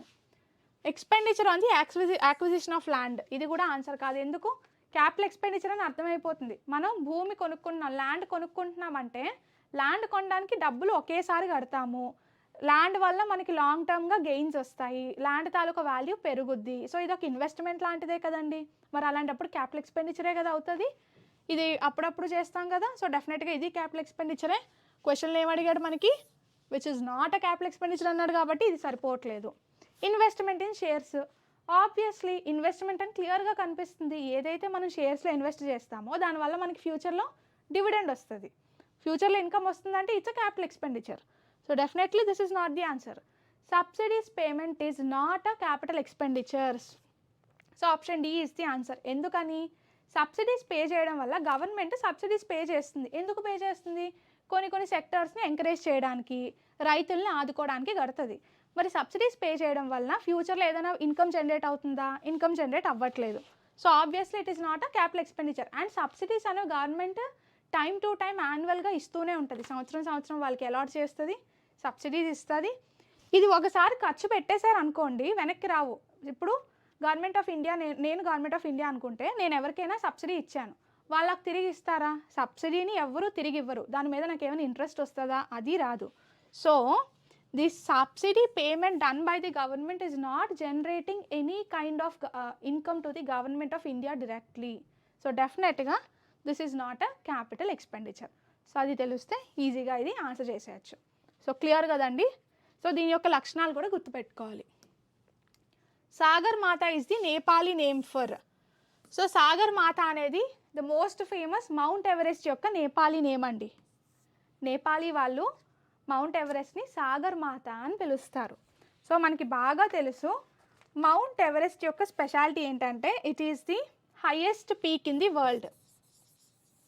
ప్రపంచంలోనే మౌంటైన్స్లో హైయెస్ట్ పీక్ ఉంది అంటే అది ఫస్ట్ మౌంట్ ఎవరెస్టేనండి. దీని యొక్క లొకేషన్ ఎక్కడ ఎగ్జాక్ట్గా చెప్పాలంటే, సో ఇది మన ఇండియా, ఓకే, తర్వాత నేపాల్ అండ్ సిక్కిం, ఇండియా, నేపాల్ అలాగే సిక్కిం ఈ మూడిటి యొక్క బౌండరీ దగ్గర లొకేట్ అయి ఉంది. ఎక్కడుందండి మనకి ఈస్టర్న్ హిమాలయాస్ ఉన్నాయి కదా, మనకి హిమాలయాలు ఉన్నాయి, హిమాలయ పర్వతాలు ఉన్నాయి. ఆ హిమాలయ పర్వతాల్లో భాగమే ఈ మౌంట్ ఎవరెస్ట్. ఎందుకంటే అందులో హైయెస్ట్ పీక్నే మౌంట్ ఎవరెస్ట్ అంటాం. ఈ మౌంట్ ఎవరెస్ట్ అనేది ఈస్టర్న్ హిమాలయాస్ ఏవైతే ఉన్నాయో వాటి యొక్క బౌండరీస్, ఇండియా, నేపాల్ అలాగే సిక్కిం యొక్క బౌండరీస్ దగ్గర ఉన్న మౌంటైన్స్ అన్నమాట. సో వీటి యొక్క లొకేషన్ కదా అది. సో వీటి మరి హైయెస్ట్ పీక్ అన్నాం కదా, మరి దీని యొక్క టోటల్ ఫీట్, దీని యొక్క టోటల్ 29,032 ఫీట్ అండి. ఎంత పొడవు? 29,032 ఫీట్. మీటర్స్లో చెప్పాలంటే 8,849 మీటర్ల పొడవు. సో 29,032 ఫీట్ లేదా 8,849 మీటర్స్ టాల్. అంత హైట్ ఉంటాయి మౌంట్ ఎవరెస్ట్ యొక్క మౌంటైన్స్ అనేవి. Okay okay. సో దీనిని నేపాల్లో సాగర్ మాత అని పిలుస్తారు. ఇదే పేరు మీద నేపాల్లో సాగర్ మాత నేషనల్ పార్క్ ఉందండి. మౌంట్ ఎవరెస్ట్ పేరు మీద ఇంకొక స్పెషాలిటీ ఏంటంటే నేపాల్లో సాగర్ మాత నేషనల్ పార్క్ ఉంది. ఇది ఎక్కడ ఉంది? ఇది ఎక్కడ ఉందంటే మనకి నేపాల్లో సోలుకుంబు అనే డిస్ట్రిక్ట్లో ఉంది.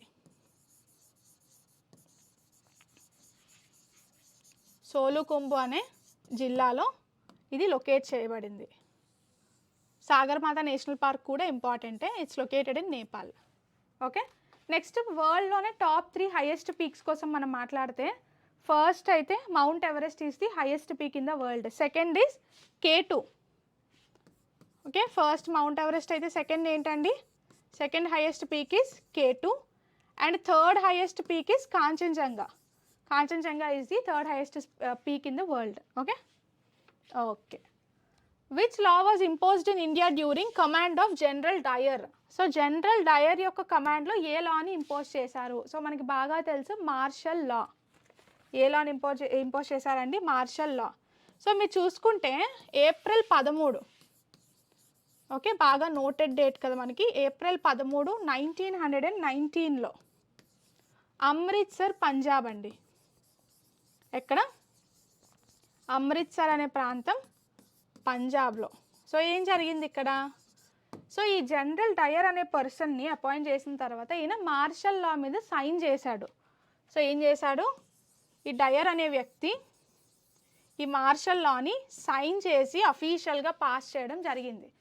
సో డయర్ ఈ లాని సైన్ చేశాడంటే అర్థం ఏంటంటే మార్షల్ లాలో ఎవరైనా సరే, ఎవరైనా అవ్వచ్చు, irrespective of anybody, more than 2 people. ఎంతమంది అండి?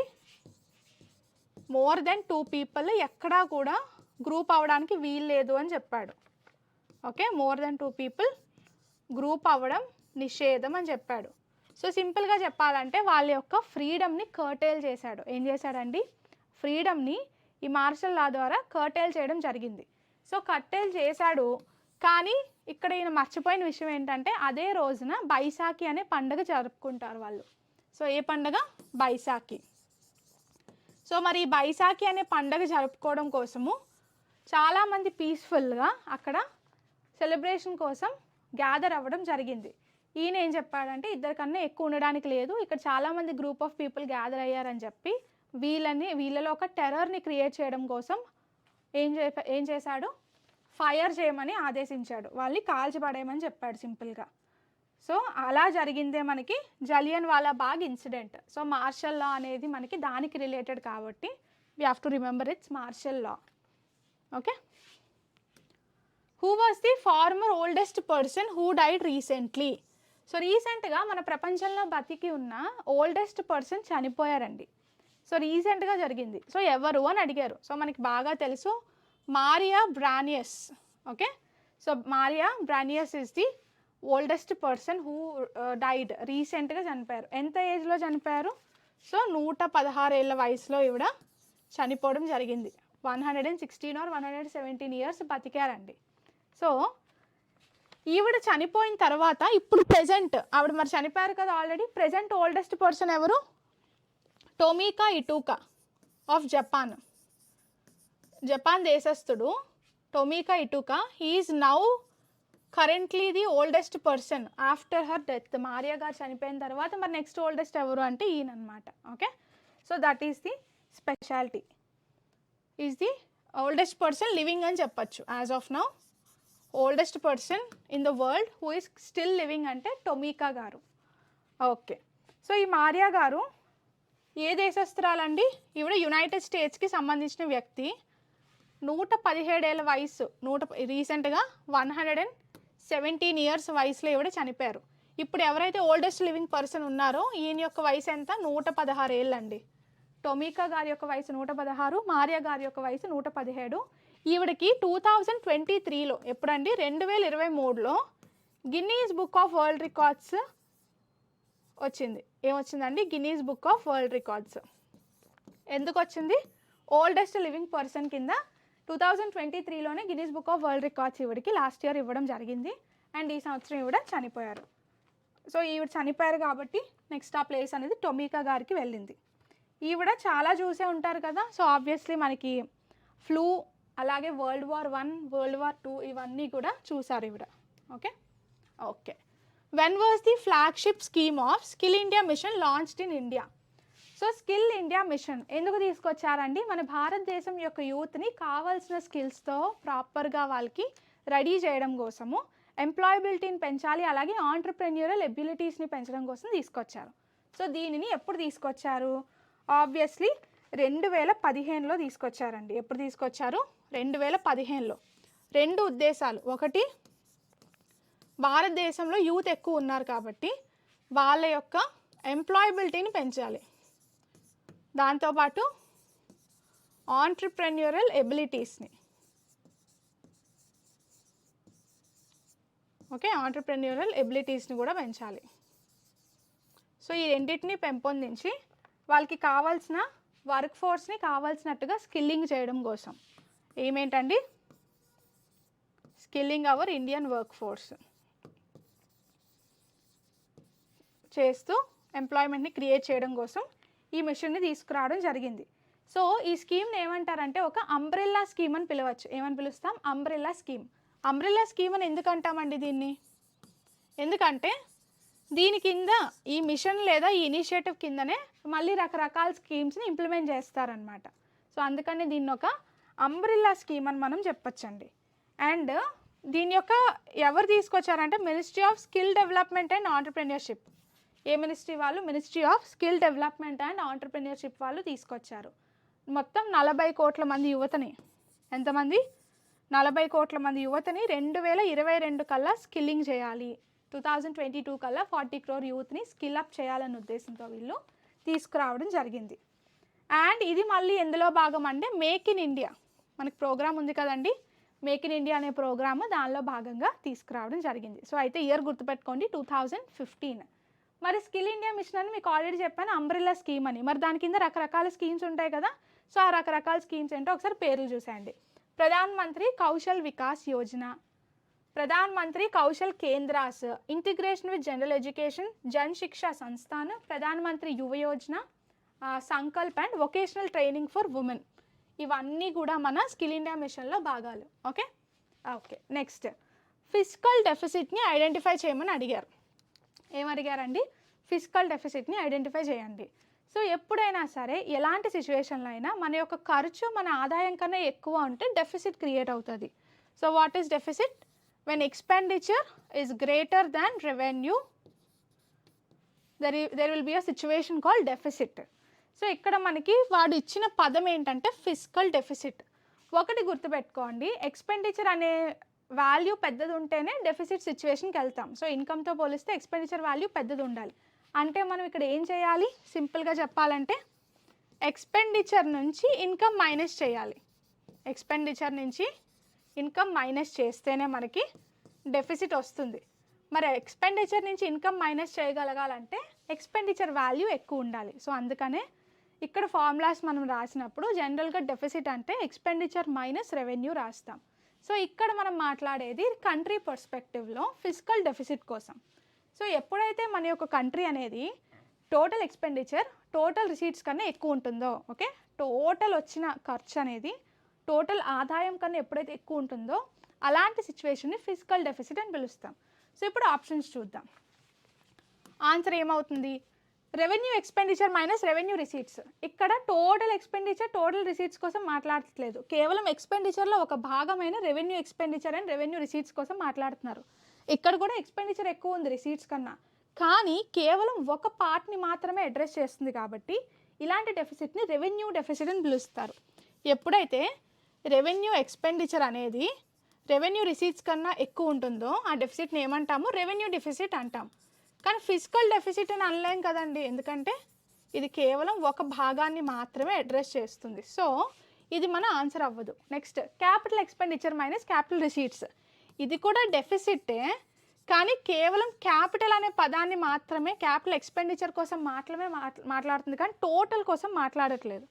సో ఇది కూడా ఆన్సర్ అవ్వదు. నెక్స్ట్ చూడండి, total expenditure minus total receipts other than borrowings. Answer అర్థమైపోయింది కదా మనకి. So what is fiscal deficit అంటే ఎప్పుడైతే మన కంట్రీ యొక్క ఖర్చు పూర్తి ఆదాయం అనేది పూర్తిగా మనం పెట్టే ఖర్చు అనేది పూర్తిగా వచ్చే ఆదాయం కన్నా ఎక్కువ ఉంటుందో అలాంటి సిచ్యువేషన్ని మనం ఫిజికల్ డెఫిసిట్ అంటాం. సో యాజ్ అ హోల్ మాట్లాడతాం కాబట్టి డెఫినెట్గా we have to consider the third option as the correct answer for this question. Next option చూడండి, revenue expenditure plus capital expenditure minus revenue receipts.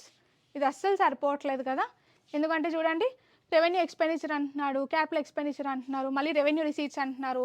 కేవలము రెవెన్యూ కోసం మాట్లాడి మళ్ళీ ఇందులోంచి క్యాపిటల్ అంటే ఒక పార్ట్ని అడ్రస్ చేశాడు, ఇక్కడ మొత్తం పార్ట్ని అడ్రస్ చేశాడు, బట్ టోటల్గా అయితే ఇక్కడ అడ్రస్ చేయట్లేదు. సో అందుకని చెప్పేసి ఇది కూడా ఆన్సర్ అవ్వట్లేదు. రెవెన్యూ తీసుకున్నాడు, క్యాపిటల్ తీసుకున్నాడు ఇటువైపు, కానీ ఇక్కడ రిసీట్స్ మాత్రం రెవెన్యూ రిసీట్స్ ఒక్కటే మైనస్ చేశాడు, రెవెన్యూ క్యాపిటల్ రిసీట్స్ మైనస్ చేయట్లేదు. సో ఇది సరిపోవట్లేదు కరెక్ట్గా ఫార్ములాలో కూడా.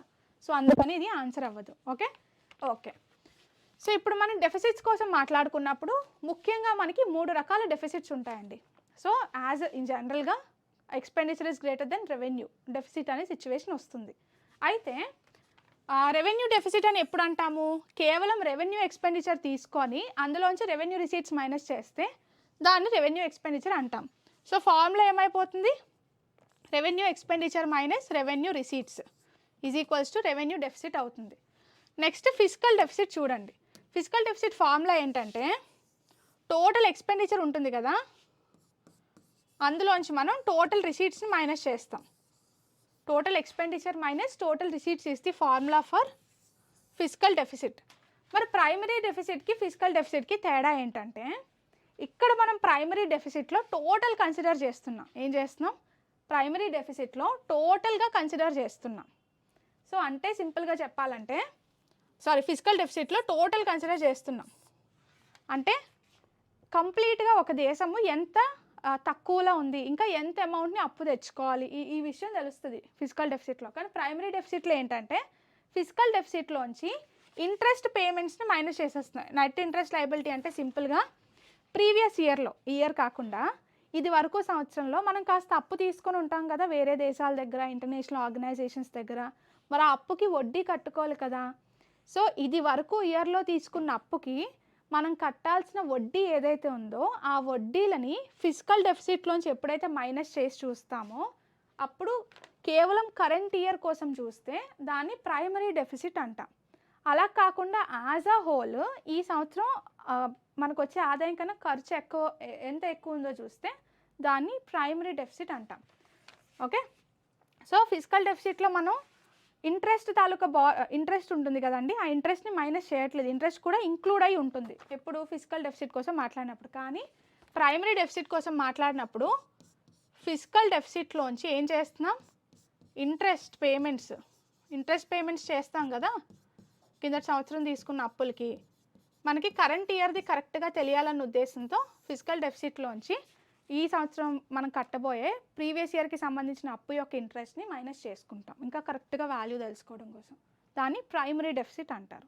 Okay, so that is the difference అండి రెండింటికి. సో ఇక్కడ formula total expenditure minus total receipts అయితే ఇక్కడ ఫార్ములా ఫిజికల్ డెఫిసిట్లోంచి ఇంట్రెస్ట్ పేమెంట్స్ మైనస్ చేయడం, అప్పుడు వస్తుంది మీకు. సో క్లియర్ కదా? ఓకే.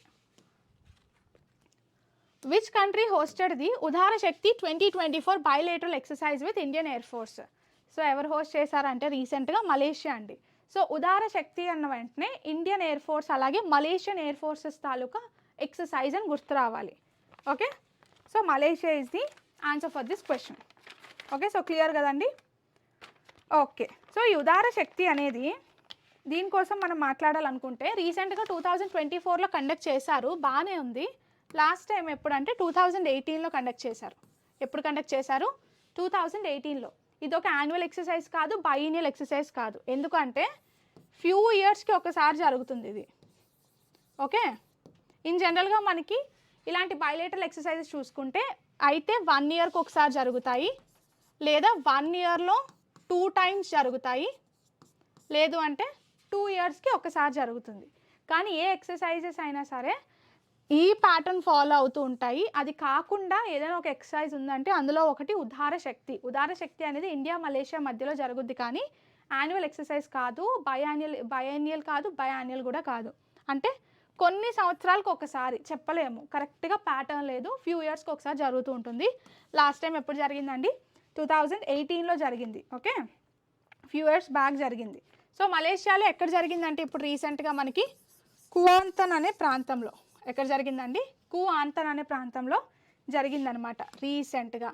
సో ఇక్కడ మనం గుర్తుపెట్టుకోవాల్సిన విషయం ఏంటంటే ఈ ఎక్సర్సైజ్లో మన ఇండియా నుంచి SU-30 MK-1 అలాగే C-17 అనే ఎయిర్ క్రాఫ్ట్స్ పార్టిసిపేట్ చేశాయి. మలేషియా నుంచి SU-30 MKM అనే ఎయిర్ క్రాఫ్ట్ పార్టిసిపేట్ చేసింది. ఓకే, సో ఇండియా నుంచి ఎవరు పార్టిసిపేట్ చేశారు? SU-30 MKI and C-17. Malaysia నుంచి ఎవరు పార్టిసిపేట్ చేశారు అంటే ఏ ఎయిర్ క్రాఫ్ట్స్ పార్టిసిపేట్ చేసింది? SU-30 MKM అనే ఎయిర్ క్రాఫ్ట్ పార్టిసిపేట్ చేయడం జరిగింది. These are the aircrafts which took part in this Udara Shakti exercise. స్పెసిఫిక్గా కువాంతన్ అనే ప్రాంతంలో మలేషియాలో హోస్ట్ చేశారు.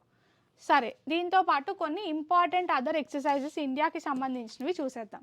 సో చూడండి, ఎక్సర్సైజ్ డిజర్ట్ ఫ్లాగ్ ఉంది. సో ఎక్సర్సైజ్ డిజర్ట్ ఫ్లాగ్ కోసం మనం మాట్లాడితే ఇది ఏంటంటే it is an international exercise that Indian air force participates in every 6 months. So మన ఇండియన్ ఎయిర్ ఫోర్స్ పార్టిసిపేట్ చేసే ఒక ఎక్సర్సైజ్ 6 నెలలకు ఒకసారి. అంటే అర్థం ఏంటండి? బై యాన్యువల్ ఎక్సర్సైజ్ అది. నెక్స్ట్ వజ్రప్రహార్ ఎక్సర్సైజ్ అనేది ఎవరి మధ్యలో? ఇండియా అలాగే యుఎస్ మధ్యలో జరుగుద్ది. నెక్స్ట్ యుద్ధ అభ్యాస్ అంటే ఇండియా అలాగే యుఎస్ మధ్యలో జరిగే exercise. Garuda Shakti very important, India and Indonesia మధ్యలో. ఎక్సర్సైజ్ ఎక్కువిరన్, ఇది ఎక్కడ? మాల్దీవ్స్ అలాగే ఇండియా మధ్యలో జరుగుద్ది. సూర్యకిరణ్ ఏమో ఇండియా అలాగే మన నేపాల్ మధ్యలో జరిగే సమ్ ఎయిర్ ఫోర్స్ పార్టిసిపేట్ చేసే ఎక్సర్సైజ్ అనమాట. ఓకే, సో క్లియర్ కదండి. Okay, Harmandir Sahib is situated in which city of Punjab? So మనకు తెలుసు అమృత్సర్. హర్మందిర్ సాహిబ్ అంటే ఏంటంటే గోల్డెన్ టెంపుల్ అండి. ఓకే, మన పంజాబ్లో లొకేట్ అయి ఉన్న గోల్డెన్ టెంపుల్ ఏదైతే ఉందో దానికి చాలా పేర్లు ఉన్నాయి. అందులో వెరీ ఫేమస్ ఏంటంటే హర్మందిర్ సాహిబ్. సో హర్మందిర్ సాహిబ్తో పాటు ఇంకా ఏదైనా పేరు ఉందా అంటే ఎస్. సో దీనికి గోల్డెన్ టెంపుల్ అనే పేరు అండ్ శ్రీ దర్బార్ సాహిబ్ అనే పేరు ఉందండి. It's also known as Shri Darbar Sahib. Okay, ఇలాగ దీనికి 3 నేమ్స్ ఉన్నాయి. ఇది ఎక్కడ లొకేట్ అయి ఉంది? మన పంజాబ్లో అమృత్సర్ అనే సిటీలో లొకేట్ అయి ఉంది. సో దీని లొకేషన్ మనకు ఆల్రెడీ బాగా తెలుసు. సో మనకి సిక్కిజంలో గురువులు ఉంటారండి. సిక్కిజంలో కూడా గురువులు ఉంటారు. అందులో 5వ సిక్ గురు.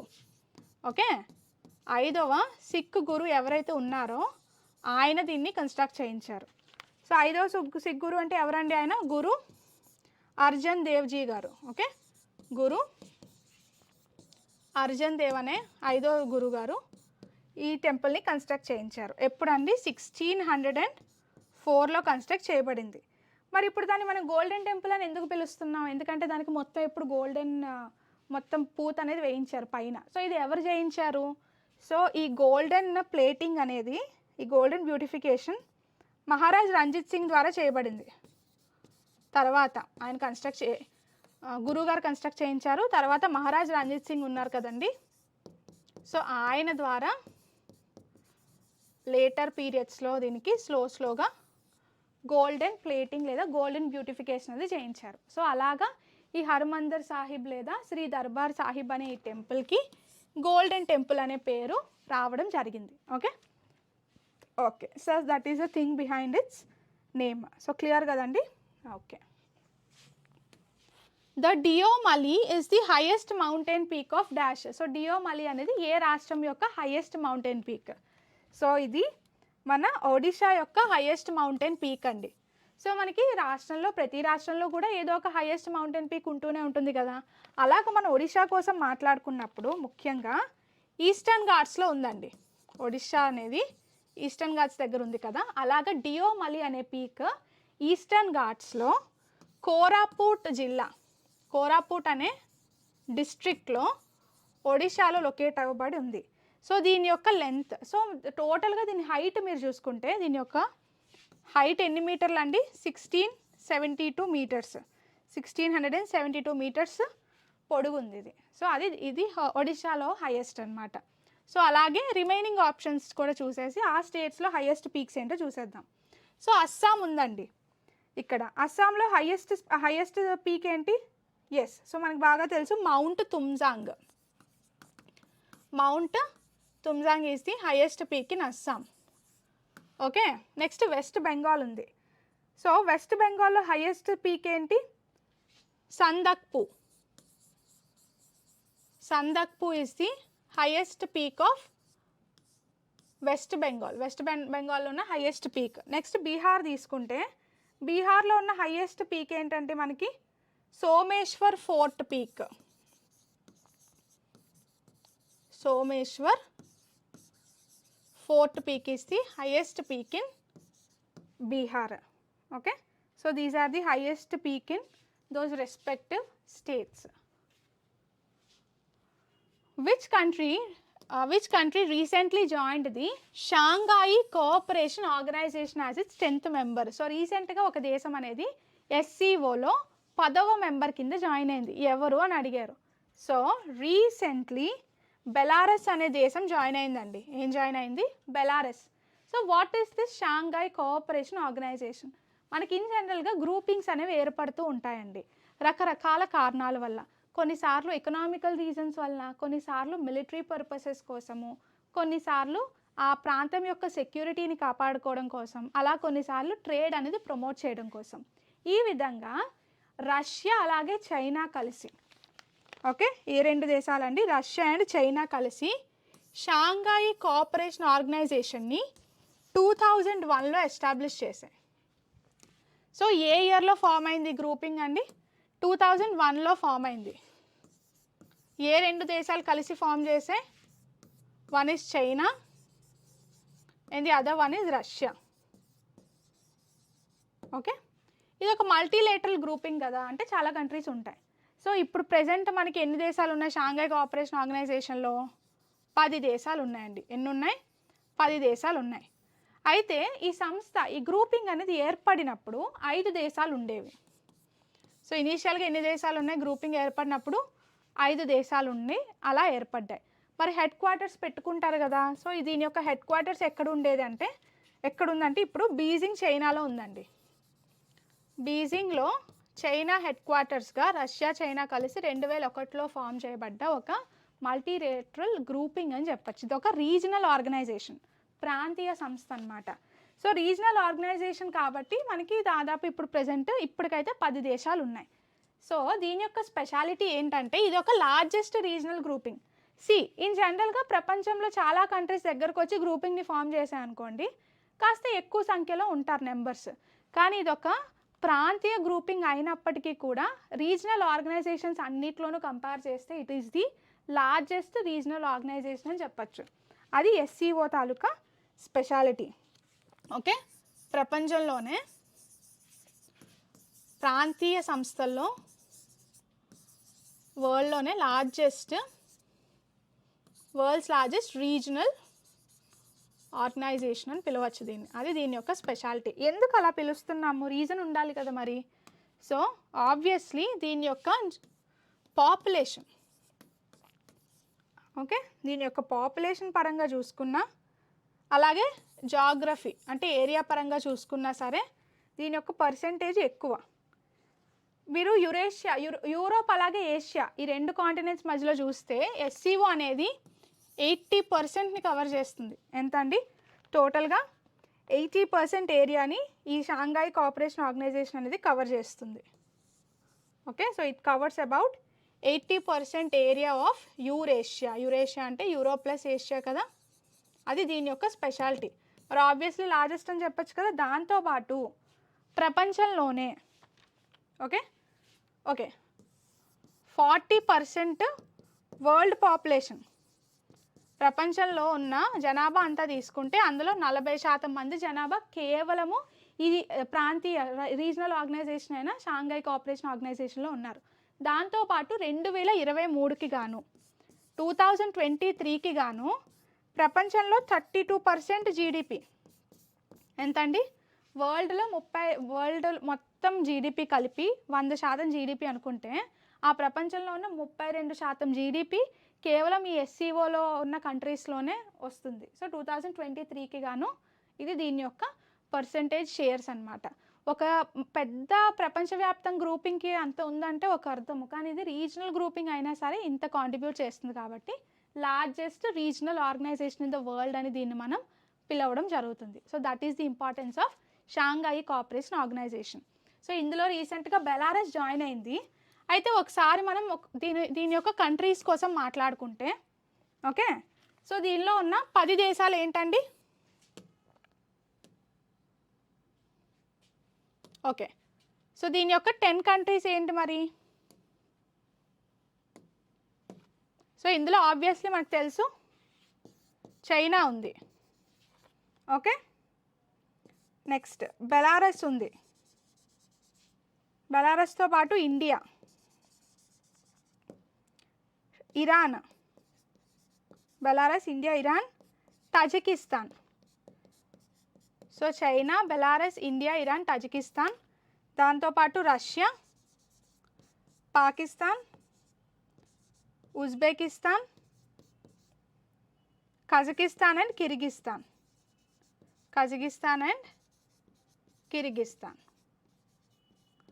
సో ఈ 10 దేశాలు ఉన్నాయి.